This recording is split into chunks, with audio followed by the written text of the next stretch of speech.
awesome people. In this episode, I'm going to talk about the basics to Montessori parenting that is completely free.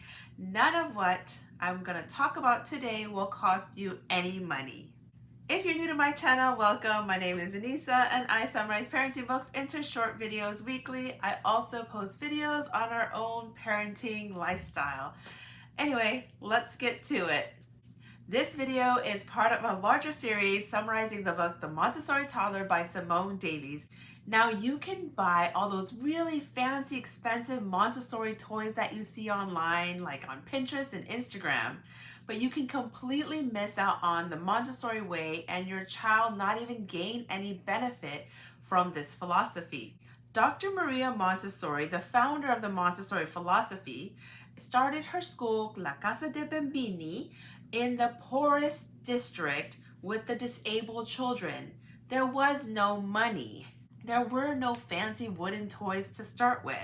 And true Montessori parenting is actually free. I'm going to discuss 6 key points when it comes to the Montessori philosophy that are the foundations, and none of this costs any money.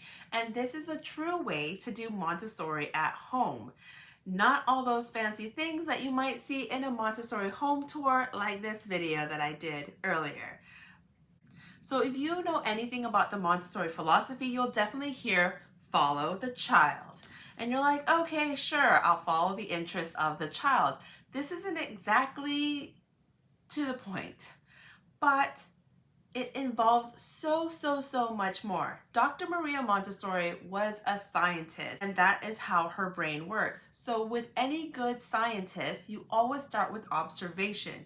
Follow the child actually means to observe the child in every aspect of the child's life, and then follow them based on what skills, interests, or what they are struggling or working on at that moment. So there's a lot of stepping back, just looking and seeing what your child does. This actually alone builds trust in the child, in their self, because you're not intervening. And they have a trust in you because you're letting them make these little mistakes. And once you build that trust within themselves, you can see that they're on their own special timeline. And then you're not focused on trying to push through what you think is the appropriate developmental stage that they should be working on. So when we're talking about observation, we're talking about observing the child in everything. So let's say, what is the child learning today? This could be, what communication skills are they working on? Are they trying to verbalize words? Are they interested in letters or numbers? Or looking at reading? Do they want to just read more books? Are they more absorbing the information? So that is one key point. Another observation that you can look at is social skills. What social skills are they working on? Are they trying to communicate with other children, with yourself? And then from here you can provide an environment that allows them to work on these skills. You can also observe their eating habits. What are they eating? Are they eating independently? Are they interested in trying to prepare their own food or having some autonomy when it comes to eating? Then moving on, you can look at their self-care skills. Okay, are they trying to dress themselves? Are they trying to pull down their own pants? Do they want to do things independently? Like this simple coat flip. My daughter loves it. She loves the fact that she can put on her coat, her jacket by herself. Lastly, you'll want to observe their cognitive and emotional development. Where are they in that? How are they comforting themselves? Or where are they crying? What is it that's causing them to be frustrated? So what I'm trying to get here is that observing your child is so much more than just, oh, it looks like my child is interested in, right now she's interested in spiders and bees and owls. Yes, I do want to provide that for her, but she is interested in self-care. She's interested in food preparation and cooking. She's interested in being able to dress herself, the laundry. She's interested in letters right now, numbers, counting. She'll go up to signs and she'll say her ABCs, and she wants to know what letters are what. So that is something that I'm working on just based by following her and observing her where she is at. The second foundation I'm going to talk about is letting them explore with hands-on learning through their environment. And this is another big concept that you'll hear about, letting the child walk around and explore nature, getting them outside because they're really learning through their environment. It has to be hands-on learning. This also extends to the fact that you have to let your child use all five senses when they're exploring their environment, their world.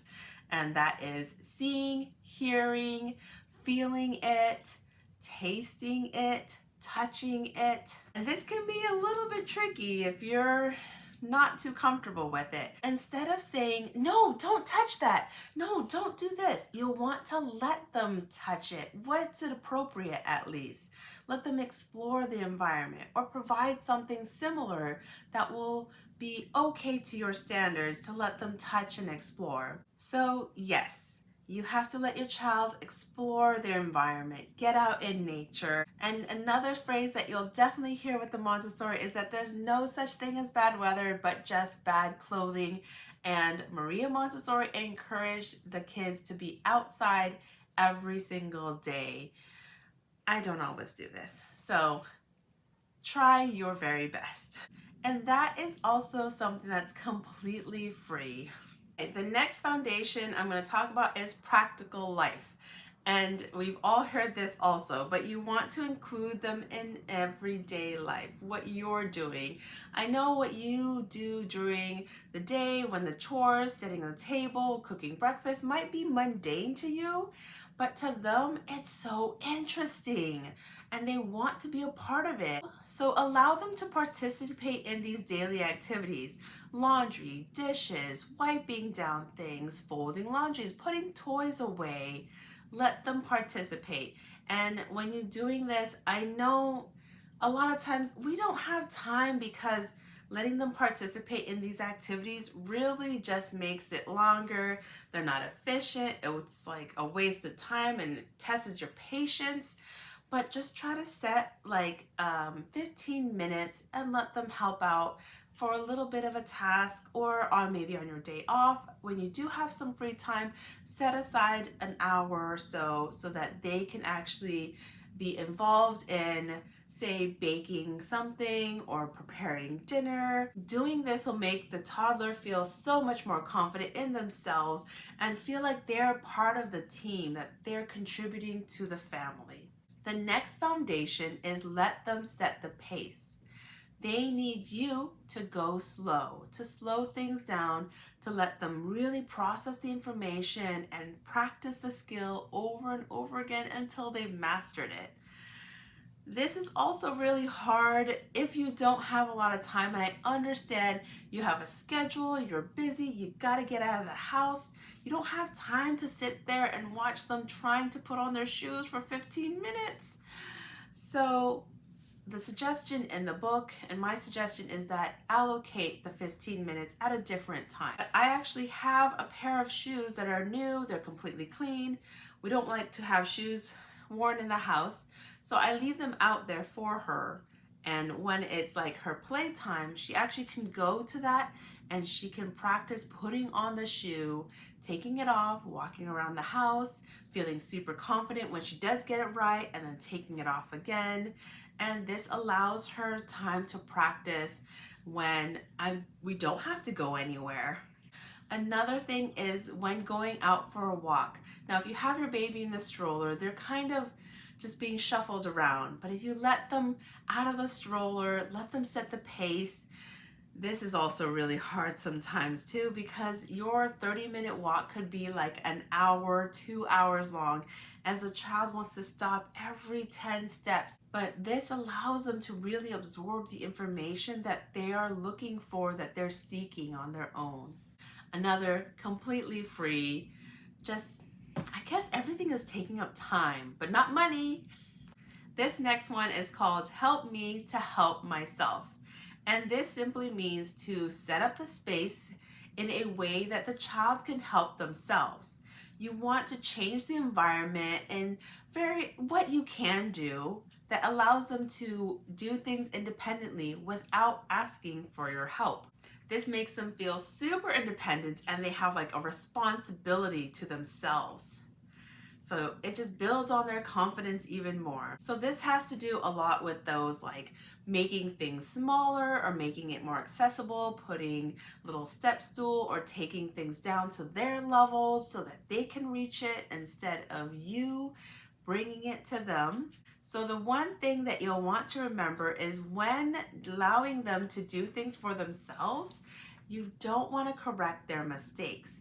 Let them like hold your breath and keep quiet as they work through the mistakes, because if you correct their mistakes, you're intervening in it, then it just kills their self-confidence and they feel, like, oh, they failed.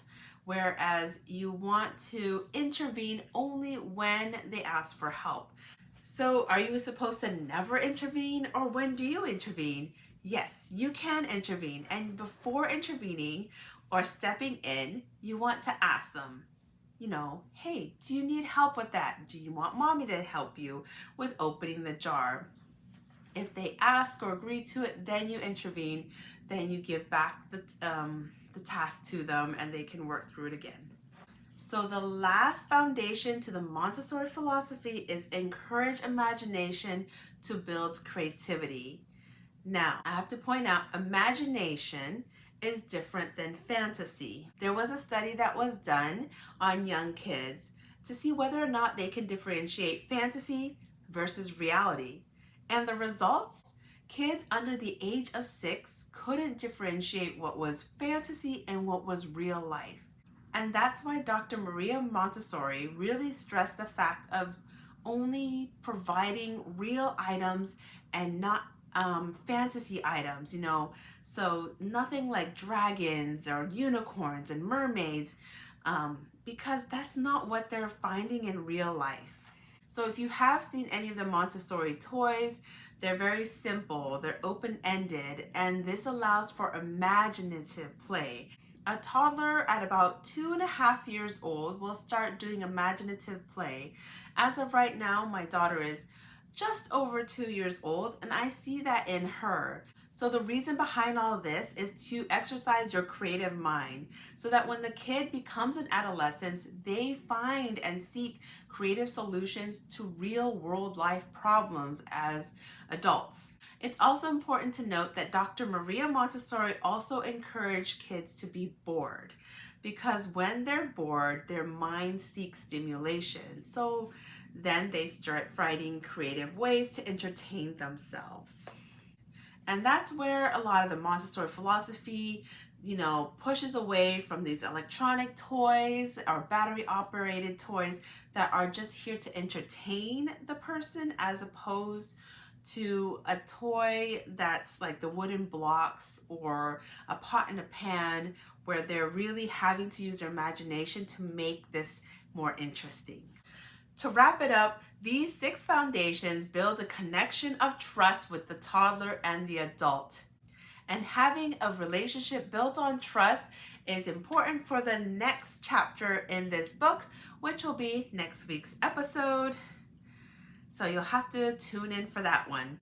If you get just one thing from this video, is that Montessori is beyond the wooden toys and those fancy schools that you see that's all so highly commercialized and expensive. I'm not going to deny it. Yes, I have invested money in these certain materials that fit the Montessori philosophy, but I also focus on these non-material items that are the foundation of it and cost hardly any money.